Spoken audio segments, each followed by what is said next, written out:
সেদিন বাড়ি ফেরার সময় ট্রেন ছিল লেট, তো কি করবো আর বুঝতে পারছিলাম না, তো একবার স্মার্ট বাজারে গেছিলাম। স্মার্ট বাজারটা স্টেশনের কাছেই।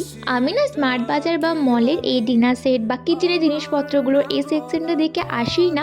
মানে আসবোই বা কেন, থোড়ি আমি এগুলো কিনবো। কিন্তু এলে না মানে এত সুন্দর লাগে এগুলো দেখতে, মনে হয় দেখেই যাই। জামা কাপড় থেকেও তখন মনে হয় এগুলো বেশ ভালো লাগছে। তো আমি আর স্নেহা এসেছিলাম, তো আমরা তো এখানেই ঘোরাঘুরি করছিলাম, অন্যদিকে আর যাইনি। এগুলো কি আমরা হা হা করে দেখছিলাম সব। আর এখানে না ঘোরাঘুরির সময় আমাদের সঙ্গে একটা বড় সড়ো কাণ্ড ঘটে গেছে। কি কাণ্ড ঘটেছে সেটা আমি তোমাদেরকে পরে ভ্লগে জানাবো। আর এখানে নাকি এই সবগুলো 99 টাকায়। আমি তো অবাক, 99 টাকায় এইরকম জিনিসও পাওয়া যায়, তাও আবার এতগুলো সেটের। আমি তো ভিডিও ছবি তুলে মাকেও পাঠালাম যে মা দেখো এগুলো সব 99 টাকায়, তোমার কি কিছু লাগবে তাহলে নিয়ে যাবো।